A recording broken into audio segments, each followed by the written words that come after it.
Someone had been quietly destroying her career for months, and she had no idea. Maya Chen had earned every hour in that cockpit.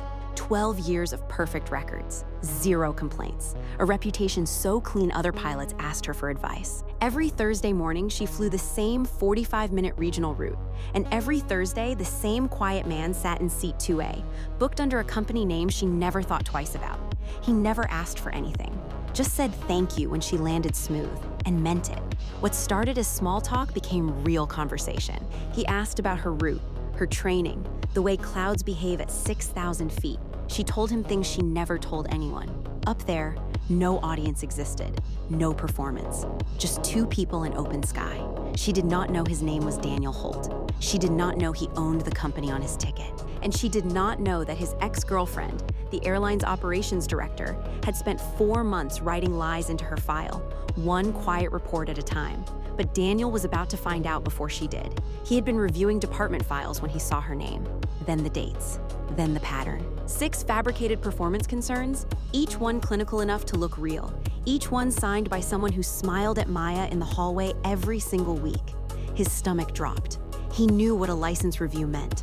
It meant everything Maya had built, every sacrifice, every early morning and missed holiday could be erased by paperwork that should never have existed. He also knew why it was happening.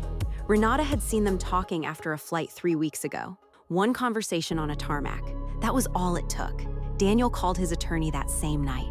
The next Thursday, he boarded early. Maya was running her pre-flight checks, clipboard in hand, completely focused. She looked up and smiled the way she always did, easy and warm, like the cockpit was the one place nothing could touch her. He almost told her right then.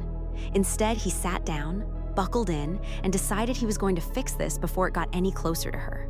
What he did not plan for was Renata moving faster. The formal review notice arrived in Maya's inbox on a Tuesday. Grounded pending investigation. Effective immediately.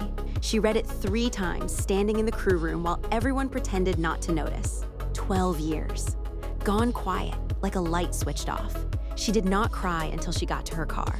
Then she could not stop. Daniel found out 2 hours later when his assistant forwarded him the notification. He was already on his way to the airport to meet her, documents in hand, when his phone rang. It was Renata. She sounded calm, satisfied.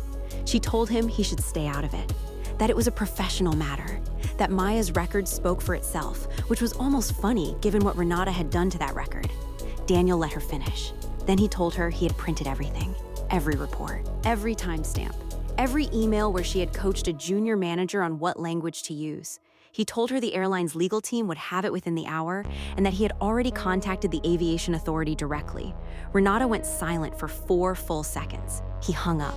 Maya was sitting on the hood of her car when he pulled up. She looked exhausted in the specific way people look when they have been strong for too long and finally ran out of room. He walked over and handed her the folder. She opened it slowly.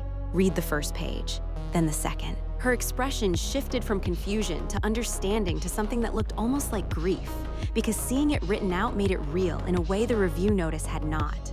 She looked up at him. He said her name for the first time, not her title, just her name. She said she did not understand why he was doing this. He told her he had been sitting in seat 2A for 6 months watching someone be exactly who they say they are, and that is not something you walk away from. The investigation took 11 days. Every fabricated report was traced back to Renata.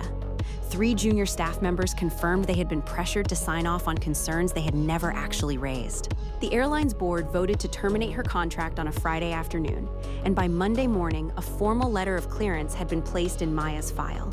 Her record was restored, every word of it. She was back in the cockpit the following Thursday. Seat 2A was booked under a different name this time, his actual name. When she came out to greet passengers before boarding, she saw him and stopped walking for just a second. He was holding 2 coffees and looking slightly unsure of himself in a way she had never seen before, and she found that she liked it very much. She took one of the coffees. She told him the flight was 45 minutes. He said he knew. He had been counting on it. The sky was clear the entire way.